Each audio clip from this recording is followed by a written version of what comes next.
Vers 1780, Luigi Galvani, professeur d'anatomie à l'université de Bologne, s'intéresse à l'action de l'électricité sur les nerfs. Dans son laboratoire, il expérimente sur divers animaux. J'ai disséqué et préparé une grenouille.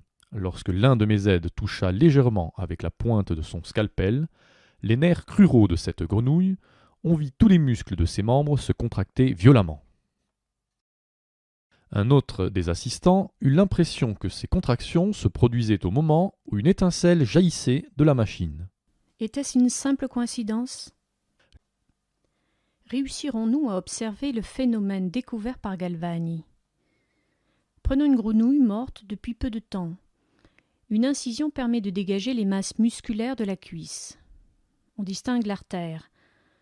Un cordon blanchâtre apparaît à sa droite.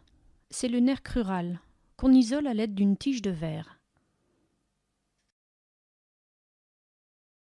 On peut provoquer une contraction musculaire en pinçant le nerf, c'est-à-dire par une stimulation mécanique. La réactivité du corps de l'animal est donc encore bonne. Pour produire les étincelles électriques, nous utilisons une bobine de Rumcore, de conception beaucoup plus récente que la machine électrostatique dont se servait Galvani. Un long fil de fer est mis au contact direct du nerf.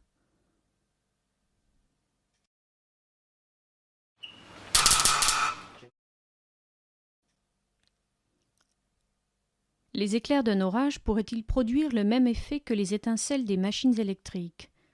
Pour le savoir, Galvani transporte ses grenouilles sur la terrasse de sa maison. Mais au cours de ses expériences, il constate une chose surprenante.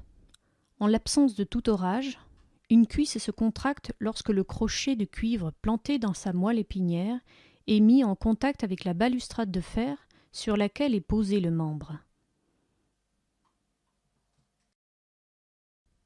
Il mène alors une série d'essais dans son laboratoire pour tenter d'y reproduire l'observation faite sur la terrasse. Des contractions se produisent chaque fois que le nerf et le muscle de la cuisse sont simplement mis en contact par l'intermédiaire de deux métaux différents. Plus aucune machine électrique dans les parages. On glisse une lame de zinc sous le muscle. L'extrémité d'une tige de cuivre recourbée est mise en contact avec le zinc. On approche du nerf l'autre extrémité de cette tige de cuivre et, à la surprise et à la joie des expérimentateurs, une vive contraction se produit dès que le cuivre vient toucher délicatement le nerf. Il ne s'agit pas d'une stimulation mécanique. En effet, si la tige de cuivre n'est pas en contact par son autre extrémité avec le zinc, on n'obtient aucune contraction. En 1791, Galvani écrit « Ces résultats provoquèrent en moi un grand étonnement et commencèrent à me faire soupçonner l'existence d'une électricité inhérente à l'animal lui-même. » Pour lui, c'est de l'animal que vient l'électricité qui, en se déchargeant à travers l'arc métallique, provoque le mouvement musculaire.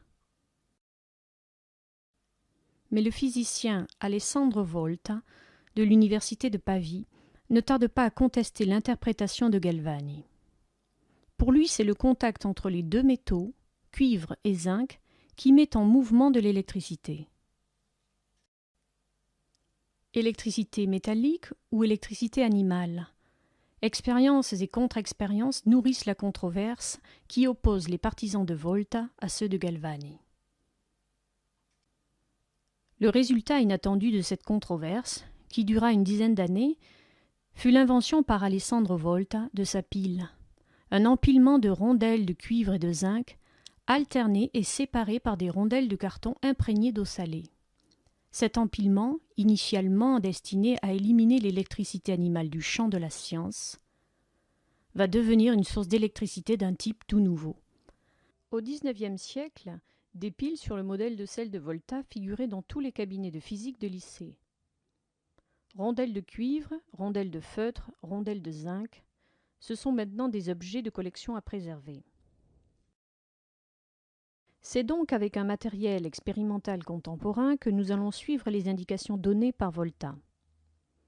Dans la lettre qu'il adresse en 1800 à la Royal Society, Volta écrit « Je me fournis de quelques douzaines de petites plaques rondes ou de disques de cuivre, et d'un nombre égal de plaques de zinc.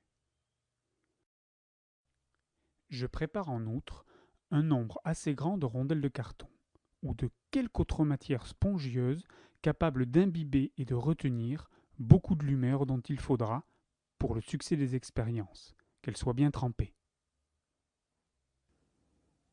À l'époque, le terme humeur désigne une solution. Il s'agit ici d'eau salée.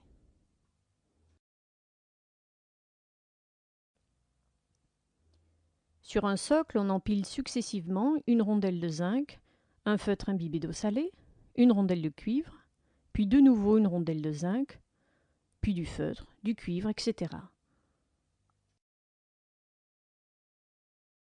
Je continue à former plusieurs de ces étages, une colonne aussi haute qu'elle peut se soutenir sans s'écrouler. Avec une vingtaine de ces étages, elle sera déjà capable de frapper les doigts avec lesquels on vient de toucher ces deux extrémités. Très très léger picotement. Il est nécessaire que les doigts soient bien humectés d'eau, au point que la peau se trouve bien trempée. Ah oui, ça picote sérieusement.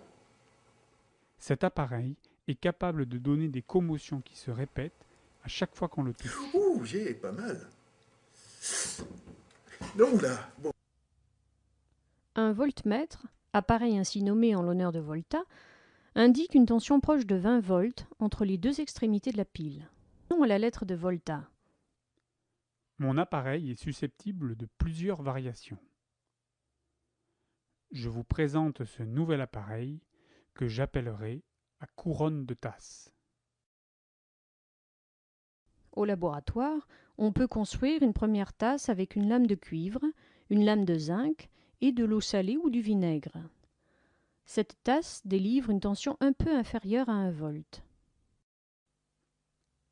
On peut associer plusieurs tasses en série. Avec 4 d'entre elles, on ébauche une couronne de tasse. Volta, lui, met en série 60 à 80 gobelets.